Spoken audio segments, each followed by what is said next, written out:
오늘 주님께서 주신 말씀은 시편 35편의 말씀입니다. 다 같이 한 목소리로 봉독하시겠습니다. 여호와여, 나와 다투는 자와 다투시고 나와 싸우는 자와 싸우소서. 방패와 손방패를 잡으시고 일어나 나를 도우소서. 창을 빼사 나를 쫓는 자의 길을 막으시고 또 내 영혼에게 나는 내 구원이라 이르소서. 내 생명을 찾는 자들이 부끄러워 수치를 당하게 하시며 나를 상해하려는 자들이 물러가 낭패를 당하게 하소서. 그들을 바람 앞에 겨와 같게 하시고 여호와의 천사가 그들을 몰아내게 하소서. 그들의 길을 어둡고 미끄럽게 하시며 여호와의 천사가 그들을 뒤쫓게 하소서. 그들이 까닭 없이 나를 잡으려고 그들의 그물을 웅덩이에 숨기며 까닭 없이 내 생명을 해하려고 함정을 팠사오니 멸망이 순식간에 그에게 닥치게 하시며 그가 숨긴 그물에 자기가 잡히게 하시며 멸망 중에 떨어지게 하소서. 내 영혼이 여호와를 즐거워하며 그의 구원을 기뻐하리로다. 내 모든 뼈가 이르기를 여호와 같은 이가 누구냐. 그는 가난한 자를 그보다 강한 자에게 건지시고 가난하고 궁핍한 자를 노력하는 자에게서 건지시느니라 하리로다. 불의한 증인들이 일어나서 내가 알지 못하는 일로 내게 질문하며 내게 선을 악으로 갚아 나의 영혼을 외롭게 하나. 나는 그들이 병들었을 때에 굵은 베옷을 입으며 금식하여 내 영혼을 괴롭게 하였더니 내 기도가 내 품으로 돌아왔도다. 내가 나의 친구와 형제에게 행한 같이 그들에게 행하였으며 내가 몸을 굽히고 슬퍼하기를 어머니를 곡함같이 하였도다. 그러나 내가 넘어짐에 그들이 기뻐하여 서로 모이며 불량배가 내가 알지 못하는 중에 모여서 나를 치며 찢기를 맞이 아니하는도다. 그들은 연회에서 망령되이 조롱하는 자같이 나를 향하여 그들의 일을 갈도다. 주여, 어느 때까지 관망하시려 하나이까. 내 영혼을 저 멸망자에게서 구원하시며 내 유일한 것을 사자들에게서 건지소서. 내가 대회 중에서 주께 감사하며 많은 백성 중에서 주를 찬송하리이다. 부당하게 나의 원수된 자가 나로 말미암아 기뻐하지 못하게 하시며 까닭 없이 나를 미워하는 자들이 서로 눈짓하지 못하게 하소서. 무릇 그들은 화평을 말하지 아니하고 오히려 평안히 땅에 사는 자들을 거짓말로 모략하며 또 그들이 나를 향하여 입을 크게 벌리고 하하 우리가 목격하였다 하나이다. 여호와여, 주께서 이를 보셨사오니 잠잠하지 마옵소서. 주여, 나를 멀리하지 마옵소서. 나의 하나님 나의 주여, 떨치고 깨셔서 나를 공판하시며 나의 송사를 다스리소서. 여호와 나의 하나님이여, 주의 공의대로 나를 판단하사 그들이 나로 말미암아 기뻐하지 못하게 하소서. 그들이 마음속에 이르기를 아하 소원이 성취하였다 하지 못하게 하시며 우리가 그를 삼켰다 말하지 못하게 하소서. 나의 재난을 기뻐하는 자들이 함께 부끄러워 낭패를 당하게 하시며 나를 향하여 스스로 뽐내는 자들이 수치와 욕을 당하게 하소서. 나의 의를 즐거워하는 자들이 기꺼이 노래 부르고 즐거워하게 하시며 그의 종의 평안함을 기뻐하시는 여호와는 위대하시다 하는 말을 그들이 항상 말하게 하소서. 나의 혀가 주의 의를 말하며 종일토록 주를 찬송하리이다. 아멘. 다 같이 기도드리시겠습니다. 하나님 아버지, 감사합니다. 저희가 주님의 음성을 듣고자 새벽 제단 앞에 모였습니다. 우리 마음의 기도와 우리 마음의 묵상이 주님께 연락되기로 합니다. 감사드리며 예수 그리스도의 이름으로 기도드렸습니다. 아멘. 오늘 시편 35편의 고백은 이렇게 시작합니다. 여호와여, 나와 다투는 자와 다투시고 나와 싸우는 자와 싸우소서. 주님과 내가 한편에 있다는 것을 의미하는 거죠. 주님과 내가 하나고 여호와가 내 안에 있고 내가 여호와 안에 있기 때문에 여호와께서 나와 다투는 자와 다투시고 나와 싸우는 자와 싸우는 나의 삶과 나의 가는 행위와 주님이 늘 함께하여 주신다고 하는, 그렇게 해달라고 하는 주님께 고백입니다. 자녀의 담대한 고백이죠. 함께 싸워달라고 그랬다가 혼날 수도 있죠. 그런데 자녀가 부모에게 이런 고백을 드리는 거죠. 오직 사랑받는 자녀만이 주님께 드릴 수 있는 그 고백입니다.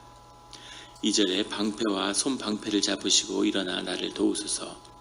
방패는 마겐이라는 건데 작은 방패, 이렇게 팔에 달아서 이렇게 몸을 감싸는 작은 방패라고 그래요. 손방패라는 것은 친나인데 왜 손방패라고 해석을 했는지 모르겠는데 이것이 아주 큰 방패라고 합니다. 몸 전체를 가리는 대형을 짜서 이렇게 나아갈 때 그 방패에다가 물을 적셔서 불화살을 막는 그 방패로 그 무리를 에워싸는 그 큰 방패, 사각형의 큰 방패가 친나였다고 하죠. 이것을 잡으시고 일어나 나를 도우소서, 나를 지켜달라는 고백이고, 또 마치 하나님이 사람인 것처럼 의인화시켜서 주님이 방패와 손방패를 들고 내 앞에서 나를 지켜달라고 하는 그런 고백입니다. 늘 그 방패로 이 보호하심을 받는 성도님들이 되시기를 주님의 이름으로 축원합니다. 우리 8절까지의 말씀은 주님께 기원하는 거죠. 기원하지만 낭패를 당하게 해주십시오, 몰아내게 해주십시오, 미끄럽게 해주고 떨어지게 해주시고, 그래서 뭐 저주시라고도 이렇게 불리는 그런 자신의 대적의 무리들을 하나님한테 멸하여 달라고 이렇게 탄원하는 그런 내용이 나옵니다. 9절에 가면 내 영혼이 여호와를 즐거워하며 그의 구원을 기뻐하리로다 라는 고백이 나오죠. 이렇게 안에 억울함이 있고 분함이 있어서 그걸 주님께 이렇게 토해내다 보니까 심령이 좀 살아나는 거죠. 그렇다고 완전히 살아난 건 아니라서 또 주님께 토해내고 또 살아남을 느끼고, 그래서 마음에 오는 그 마음을 있는 그대로 주님 함께 고백해서 올리는 그런 기도의 내용을 담고 있습니다. 여호와를 즐거워하고 주님의 구원으로 인해서 기뻐한다는, 핍박을 받고 어려움이 있지만 내 가운데 즐거움이 있고 기뻐함이 있다는 거죠. 그래서 그 심령의 비밀을 깨달는 게 기도의 비밀이고 영의 비밀이고 신앙의 비밀입니다. 어떠한 고난과 어려움과 환경에 묶여서 우리는 환경이 좋아지면 우리 심령이 살아나고 환경이 어려워지면 심령이 어려워질 거라고 생각하는데 그렇지 않다는 거죠. 내 마음속에, 기도의 비밀은 내 마음속에 지성소를 여는 것이죠. 그걸 여는 사람은 어떠한 고난과 어떠한 핍박이 있어도 그것에 결코 흔들리거나 무너지지 않는다는 겁니다. 지성소에 가서 기도하는 거죠. 온갖 생각이 정말 폭포수처럼 내 마음에 쏟아지지만 아무것도 나를 붙잡을 수 없는 그런 마음의 상태를 갖게 되는 거죠. 12절에 보면 내게 선을 악으로 갚아 나의 영혼을 외롭게 하나, 이 말씀의 뜻은 내가 선을 베풀고 사람들에게 잘해줬는데 내가 어려운 일을 당하거나 내가 억울한 일을 당했는데 사람들이 다 모른 채 한다는 겁니다. 그럼으로 인해서 내 영혼이 외롭게 되었다는 거죠. 그런데 이렇게 외롭게 될 때 주님을 찾게 되는 거죠. 주님과 연합함으로 주 안에서 주님의 사랑과 주님의 은혜를 나누는 것, 이것이 교제고 이것이 성도의 교제고 이것이 신앙의 공동체입니다. 그렇지 않으면 인간적인 묶임이나 인간적인, 사람도 영이 있기 때문에 영의 에너지를 내죠. 사람들이 모이면 굉장히 파워풀합니다. 교회들이 어제 재밌는 경험을 했는데 은혜 아니면 하는 찬양을 듣고 아주 은혜를 아주 깊이 받았어요. 그래서 다른 찬양대들은 이걸 어떻게 찬양하나 그리고 유튜브에도 찾아서 거기에 올라있는 걸 한번 다 들어봤습니다. 몇십 곡 되는데 교회마다 부르는데 무슨 한국의 큰 교회들이 있죠. 몇만 명 되는 성가대가 수백 명 되는 거예요. 몇백 명이 서서 부르고 옷도 쫙 맞춰 있고 그 앞에 반주하는 사람들이 뭐 몇십 명 되고, 그래서 어마어마한 그런 성가대의 찬양을 하는데 사람의 에너지를 뿜기 때문에 처음에는 뭔가 압도적으로 보이는데 그 안에 은혜가 흐르지 않는 거죠. 다 별론 거예요. 듣고 다 별로였는데 가장 은혜를 받은 건 로마 연합교회인가? 그 아주 유명한 교회죠. 유럽에서는. 거기 찬양팀이 있는데 한 20명도 채 안 되는 것 같아요. 그 팀이 찬양을 하는데 은혜가 있더라고요. 그래서 이게 여기가 진짜구나. 이 안에 뭔가 흐르는 게 있구나. 목소리가 좋고 뭐 훈련을 받고 뭐 엄청난 무슨 팀이 있고 지휘자가 뛰어나고 이런 것이 아니라 역시 찬양은 마음인 거죠. 그런데 사람이 내는 압도적인 게 있지만 그것이 아닌 깊이 흐르는 성령의 은혜가 함께하고 있다는 겁니다. 주님을 찾는 마음, 그게 중요한 거죠. 사람한테 얽히지 않는, 사람들로부터 모두 다 사람들이 되돌아섰을 때, 내 혼자 되었을 때 내가 주님과 어떤 관계인지, 내가 주님 앞에 어떻게 섰는지, 주님이 내게 누구인지, 이런 사실들이 분명해지는 거죠. 그 외로운 그 영혼 속에서 주님을 찾는 것입니다. 늘 아무도 없을 때 주님이 나와 함께 하시는구나 하는 깊은 은혜를 경험하게 되는 거죠. 그런 주님을 늘 의지하는 우리 성도님들 되시기를 예수 그리스도의 이름으로 축원합니다. 13절에 나는 그들이 병이 들었을 때 굵은 베옷을 입으며 금식하여 내 영혼을 괴롭게 하였더니 내 기도가 내 품으로 돌아왔도다. 아주 어려운 말인데 많은 이런 논란이 있는 그런 말씀입니다. 나를 핍박했던 자들이 병들었을 때 내가 금식하고 그들을 위해서 기도했다는 거죠. 그런데 내 기도가 내 품으로 돌아왔다라고 고백하는 겁니다. 여러 가지 해석이 있는데 이것이 이런 이스라엘의 히브리 사람들의 기도하는 모습을 상징하는 것이다 라고 해석하는 사람들이 있습니다. 쭈그려 앉아서 우리 새벽 기도할 때 앞에 나와서 이렇게 기도하는 것처럼 무릎을 꿇고 그 얼굴을 자기 가슴에 파물을 이렇게 구부리고 기도하는 그 모습을 표현한 거다라는 해석도 있고, 그 다음에는 이 기도가 내 품으로 돌아왔다라고 하는 이 기도는 상대방을 위해서 기도했는데 그 기도가 주 안에서 주님께 기도를 올리는 거죠. 주님이 그 자신을 핍박하던 자들을 위한 기도를 하나님이 받지 않으셨기 때문에 그 기도의 축복이 다시 내게 돌아왔다는 거죠. 그런 기도의 해석도 있어요. 여러 해석이 많은데 이것은 누가복음 10장에 나오는 예수님께서 말씀하신 축복을 했는데 그 축복을 받지 않으면 그 축복이 내게 돌아온다는 거죠. 그래서 원수를 위해 기도하라는 겁니다. 주님이 받으시면 큰 역사를 이루시고 그렇지 않으면 내게 축복이 된다는 거죠. 그래서 내가 그들을 위해서 기도했더니 내 기도가 내 품으로 나를 위한 기도, 나를 위한 축복이 되었다는 거죠. 그래서 절대 미워하거나 싸울 필요가 없는 거죠. 대적의 무리를 그냥 바라보고 기도하는 것입니다. 그러면 주님이 풀어주시는 거죠. 주님이 은혜로 풀어주시는, 그들을 위해서 기도해야 되는 거죠. 16절에 그들은 연회에서 망령되이 조롱하는 자같이 나를 향하여 그들의 이를 갈도다.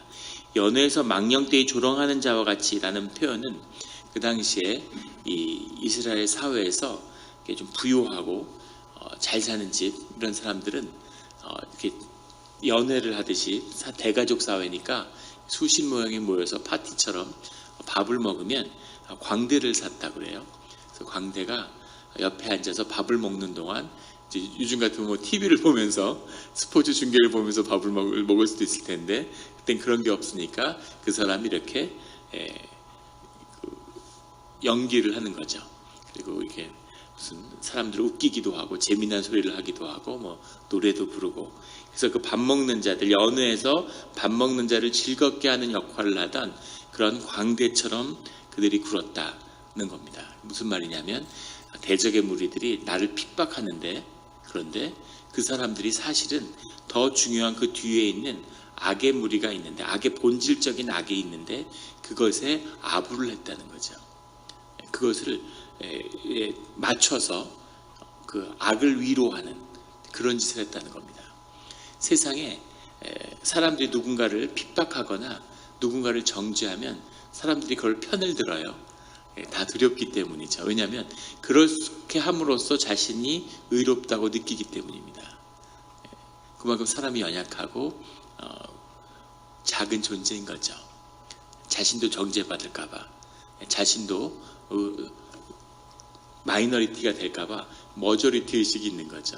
같이 손가락질하고 같이 욕함으로써 스스로 자신의 의로움을 느끼고자 하는 그런 인간의 무너진 악한 심성이 있습니다. 그것을 이야기하는 거죠. 그래서 사람들이 손가락질할 때 그냥 가만히 있으면 되는데 같이 가서 내용도 모르면서 그들에게 환심을 사기 위해서 같이 손가락질하는 그런 자들이 있다는 거죠. 17절에 주여 어느 때까지 관망하시려 하나이까? 내 영혼을 저 멸망적에서 구원하시며 내 유일한 것을 사자들에게서 건지소서. 사자들이라고 하는 시편의 표현은 잔인함과 그런 흉폭함을 상징하는 거죠. 그들에게서 내 유일한 것, 내 유일한 것이라고 하는 이 표현이 아주 귀한 것, 귀중한 것을 의미하는 겁니다. 생명일 수도 있고 전통적인 원어 그대로의 뜻은 내 외동딸을 사자들에게서 건지소서 이런 말입니다. 아들보다 딸이 훨씬 이제 그렇게 귀하게 느껴진다는 거죠. 그 아들 키우고 딸 키우는 분들은 그 딸이 훨씬 더 이렇게 뭐 어떻게 할 수 없는 딸이 귀한 게 있다 그래요. 그런 딸인데 하물며 외동딸이 너무 귀한 거죠. 그래서 그런 귀한 것을 사자에게서 건지소서. 이 말은 내 안에 있는 심령의 가장 귀한 것, 모든 게 다 무너져도 가장 소중한 내 심령 가운데, 내 생명 가운데 그 밑에 있는 그 지성소에서 주님을 예배하는 그 자리를 주님 지켜주십시오 라고 하는 그 고백이죠. 그것이 지켜지면 다시 다 회복되는 겁니다. 아무리 고난이 닥쳐도 새벽에 주님께 무릎 꿇고 기도할 수 있는 그 마음이 있다면 그럼 두려울 게 없는 거죠. 주님이 다시 모든 것을 회복시키실 수 있는 겁니다. 그게 무너지면 정말 무너지는 거죠. 늘 우리가 마음을 지키는 그런 성도님들이 되시기를 예수 그리스도의 이름으로 축원합니다. 우리 16절에 나오는 조롱한다는 이 의미가 세상 일로 이루어질 때는 별 의미가 없어 보여요. 왜냐하면 이 무리도 나쁘고 저 무리도 나쁘기 때문이죠. 그래서 서로 누가 누구를 조롱하든 큰 문제가 안 되는데 주님의 징계가 있다는 겁니다. 주님이 세상을 징계하기도 하지만 하나님의 사람을 징계하는 거죠. 하나님 안에 속했지만 우리가 죄된 육신을 입고 있고 계속 죄를 짓기 때문에 하나님의 그것을 다루시는 징계하심이 우리 가운데 있다는 거죠. 그런데 하나님이 징계하시는데 옆에서 같이 조롱을 하고 이랬다가는 큰 날벼락을 맞게 된다는 겁니다. 하나님이 그런 걸 용서하지, 하나님의 거룩함을 욕보이는 그런 일들은 하나님이 결코 용납하지 않는다는 겁니다. 우리가 성경 속에서 기억해야 할 일이죠. 하나님이 이스라엘을 징계하세요. 근데 그 징계하는데 이스라엘을 괴롭혔던 민족은 다 진멸되고 살아남지 못했다는 거죠. 하나님이 바벨론을 들어가지고 예루살렘을 쳐서 그들을 노예로 끌고 갔습니다. 근데 그 밑에 살던 에돔 족속이 그 틈을 노려서 예루살렘을 점령하고 노략질을 했죠. 그런 짓을 하면 하나님이 결코 하나님의 진노가 어떤 식으로 응징을 하는지를 보여주신다는 겁니다. 그래서 그럴 때는 무슨 나서서 그것을 막겠다고 하는 것도 하나님한테 용납받지 못하고, 그렇다고 같이 그것을 편승해서 손가락질하는 것도 하나님이 용서치 않는다는 거죠. 그래서 하나님 앞에 그럴 땐 두려움으로, 그 징계를 받는 게 나일 수도 있기 때문에 주님 앞에 떨리고 두려운 마음으로 무릎 꿇고 있어야 되는 거죠. 잠잠하게 있어야 하는 겁니다. 이것이 주님이 우리를 인도하시는 뜻이죠. 23절에 나의 하나님 나의 주여 떨치고 깨셔서 나를 공판하시며 나의 송사를 다스리소서. 주님이 마치 주무시고 있는 것처럼 일어나시라고, 좀 일어나서 깨셔가지고 이제 좀 공판을 하시고 송사를 다스려 주십시오. 재판장의 일로 하나님 심판해 주십시오 라고 그렇게 주님께 구하는 거죠. 주님을 사랑하고 사랑받기 때문에 주님을 믿고 하는 거죠. 누가 주님 앞에 나가서 심판해 주십시오 라고 이야기할 수 있겠습니까? 근데 이 말은 자신의 심령 가운데 적어도 내가 하나님의 뜻에 따라서 바르게 살려고 노력했습니다. 내 삶의 최선이 무엇인지를 주님이 아시지 않습니까? 라고 하는 고백도 들어있고, 그리고 주님에게 어떠한 징계를 받을지라도 주님의 공의가 세상에 펼쳐지는 것이 내 소원입니다 라고 하는 고백도 들어있는 거죠. 24절에 여호와 나의 하나님이여 주의 공의대로 나를 판단하사 그들이 나로 말미암아 기뻐하지 못하게 하소서. 주님의 공의가 나타나게 하셔서 세상의 의를 바로잡아 주십시오. 제가 주님의 어떠한 판단도 달게 받겠습니다 라고 하는 고백이죠. 그런 정의와 판단 가운데 주님이 빛같이 해같이 나를 비추는 그런 귀한 구원의 자리에 서시는 성도님들이 되시기를 예수 그리스도의 이름으로 축원합니다. 마지막 28절에는 나의 혀가 주의 의를 말하며 종일토록 주를 찬송하리이다. 주님의 의로움을 높이며 하루 종일 주님을 찬송하는, 내 존재가 주님을 찬송하는, 주님이 나를 만드신 그 뜻이 우리 삶 가운데서 이루어지는 것이죠. 주님을 찬송하는, 주님께 감사하는 그 마음으로 오늘 하루가 시작되고, 오늘 하루 가운데 우리가 모든 하는 일들이 주님을 높이는 일이 되기를 바라고, 그리고 오늘 하루가 주 안에서 내 삶 가운데 나를 만드는 그런 영원한 하루가 되기를 예수 그리스도의 이름으로 축원합니다. 기도드리시겠습니다. 하나님 아버지, 감사합니다.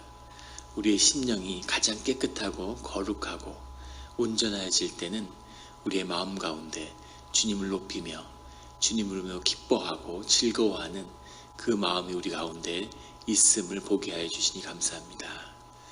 우리의 심령이 우리의 생명을 기뻐할 수밖에 없고 즐거워할 수밖에 없는 그런 존재로 삶이 선물이 되고 사는 게 즐거워서 못 견디는 그런 삶으로 우리를 지으셨는데, 우리가 세상에 속고 온갖 염려와 거짓과 경쟁과 욕심으로 삶이 더럽혀져서 사는 게 괴롭고 마음이 힘들고 지치고 외로운 그런 삶을 살아가고 있음을 주님이 아십니다. 주님, 긍휼히 여겨주시고 우리의 마음의 모든 더러운 때를 십자가의 보혈로 씻으셔서 우리의 심령이 살아나서 기쁘고 즐거움으로 교제하며 삶이 연합되고 사는 것이 즐거워서 못 견디는, 삶에 다스리는 권세가 세상을 점점 더 다스리게 하는 그런 하루가 시작되게 하여 주시옵소서. 좋은 정말 주님의 사람들이 이 땅에서 연합하는 것을 보게 하여 주시고, 교회가 얼마나 존귀한 것인지를, 교회가 빛이 나고 세상에 왜 구원이 되는지를 살아서 한번 보게 하여 주시옵소서. 이 중보의 자리를 축복하시고 우리가 많은 제목들을 주 앞에 가지고 나왔습니다. 그 제목이 중요한 것이 아니라 우리가 주님께 의지하며 우리가 그것을 정말 소원하는 우리 마음이 주님에게 연락되기를 원합니다. 주님, 주의 뜻 가운데 이루어 주시되 우리의 마음을 살펴주시옵소서. 오래된 기도회의 제목과 우리 삶에 묶임이 있습니다. 주님의 뜻을 알 수 없사오나 주님의 선하신 뜻 가운데 주님의 온전하신 그 주님의 뜻이 우리의 삶과 우리의 삶의 자리에서 이루어질 줄 믿습니다. 감사드리며 예수 그리스도의 이름으로 기도드렸습니다. 아멘.